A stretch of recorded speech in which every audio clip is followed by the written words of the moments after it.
This is Ultimate Soccer with Soccer Steve. And welcome in, guys. Today we're playing Uruguay. The game's over, but here's another Canadian number. Just thought I'd show you some of that. Your name on your back. But there's another piece of Canadiana. And there's the stadium where we were playing today. Yeah, Brick Field. Tehelne Pola in Bratislava. That's where the game came off today. 22,500 a seater. Beautiful stadium, isn't it? Really beautiful stadium. Now, let's get down to business. So here we are back in the studio. And got to say, Canada taking on Uruguay. Uruguay 13 in the world, Canada 43 in the FIFA World Rankings. And the game was in Bratislava, that beautiful stadium you just saw. Oh, gorgeous stadium. Nice on the inside too. But the game itself, this was going to be tough no matter what happened. And Bratislava saw a great game. Even a few fans in the stadium, which was nice to see. Most of the local fans would have turned out for that one. But the game itself, we set up in our 3-4-1-2.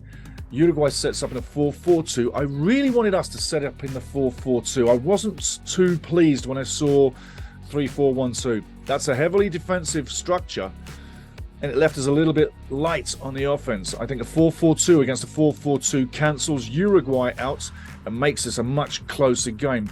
It started out really nice and easy, and then it all started to go wrong for Team Canada. 5 minutes in, you got to say, Nicolas de la Cruz, free kick outside the box.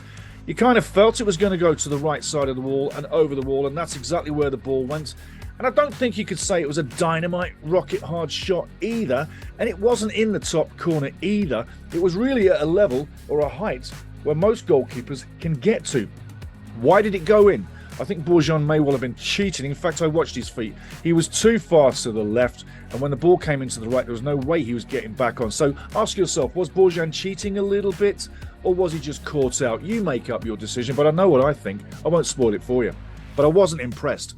5 minutes in, that kind of goal, I mean, come on, all this hard work, and then you kind of get a goal behind in 5 minutes. How many times have we taken a goal? Not that often, but it has happened, and we've battled back. Canada would battle back and show some pride and show some consistency, great technical play, but it all was too light on the front end. We needed more people up front to assist the forwards. The changes came and the changes went, but the game stayed the same. Canada was in there 50-50. We were not outplayed. We were not outmuscled. We were not outmanaged. Canada played a top game. The only difference was moments of excellence. The first one on 5 minutes with Nicolas de la Cruz with the free kick, which I say Bojan should have done better on.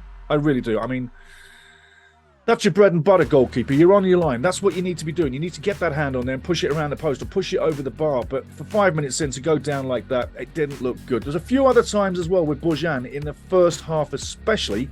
I know I'm sounding like I'm coming down on him, but I am. Stay in your goal.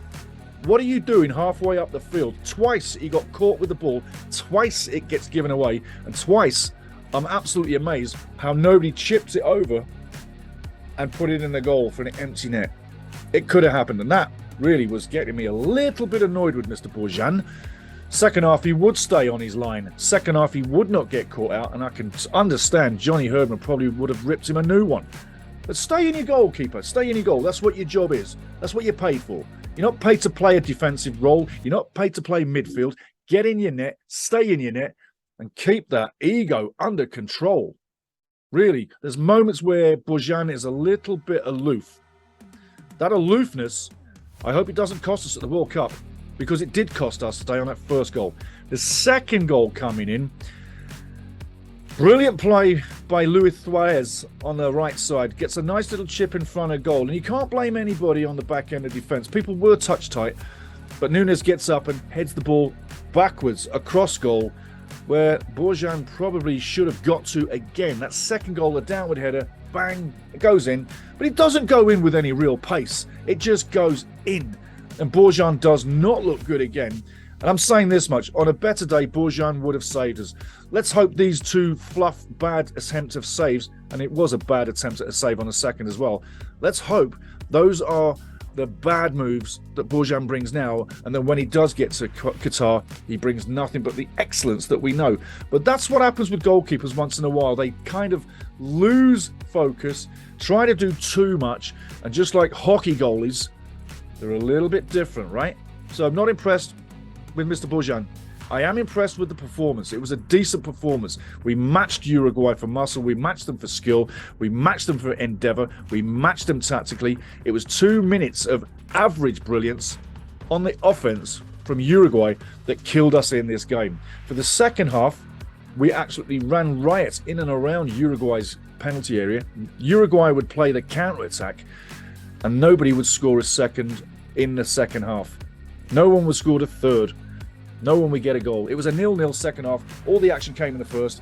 And I got to say, on the base of the play, I'm quite happy with what the team did. The guys that came on did pretty decent. Kone came on. He had a fair play. Mr. Buchanan came on. He was electric on the left side.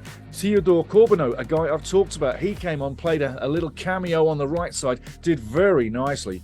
So I think the signs that we can take out of this game are totally positive. Yes, we lost today, but the signs are really positive. Had we not have taken that first goal on 5, I think we get something out of this game. I think it's at least a draw. And I don't mean a 0-0. I think it's probably a 1-1.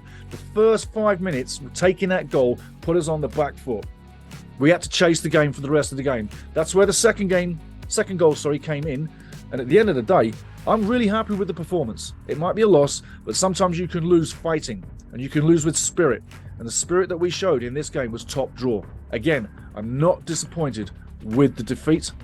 But 2 things I will say. Bojan, get on your line, stay on your line.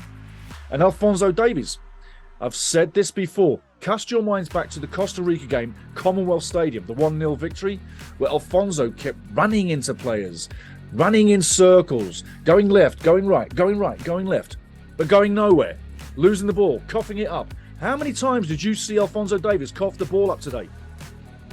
He needs to play simple plays. The best players in the world always keep it simple. That's why they're great. And they always release the ball early. They don't hug the ball. They don't keep the ball. The game is a team game. So, Alphonso, I've got to tell you, man, honestly, I love you to death. I love what you bring. But stop dribbling every time you get the ball because you're making us look one-dimensional. And it's easy to neutralize someone who's dribbling into a group of guys. Did anybody notice that every time Alphonso got the ball, he was at least double-teamed, sometimes triple-teamed, as Uruguay got around it? We should have used that as a tactic. Suck a few more defenders in around Alphonso, and Alphonso should have been told, get him close to you and then spring the ball. Suck him into you, Alphonso, because they know you like to dribble, and release to the guy who's open, and we catch him on the blind side. Never saw it once. I hope Johnny Herdman can get that into Alphonso. Don't want to be too rude on Alphonso, but you got to admit, did you not think he was dribbling too many times and going nowhere at all, just like Costa Rica at Commonwealth Stadium? I do. Pass the ball, Alphonso. It's a team game, mate. Simply, team game. Things to check now. Check the stats from the game. We match up very well against Uruguay. The stats will tell you something. There's also something I want to run by you. One Soccer carries the game. Fubo TV also carries One Soccer. Why is Fubo TV showing the game 20 minutes behind One Soccer?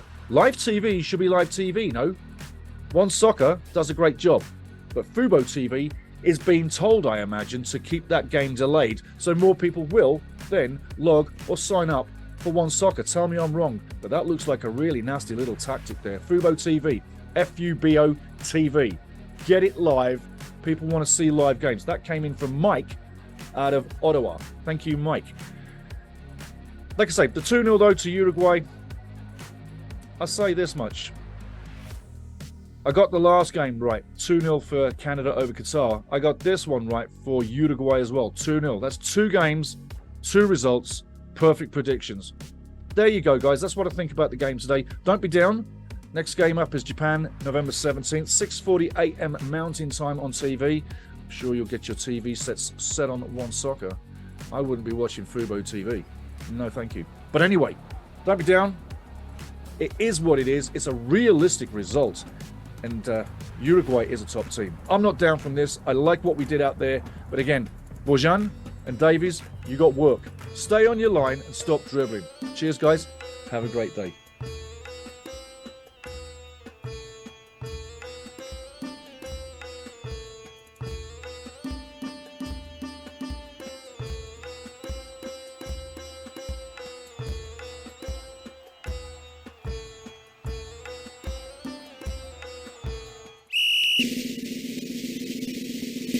We're going to Qatar.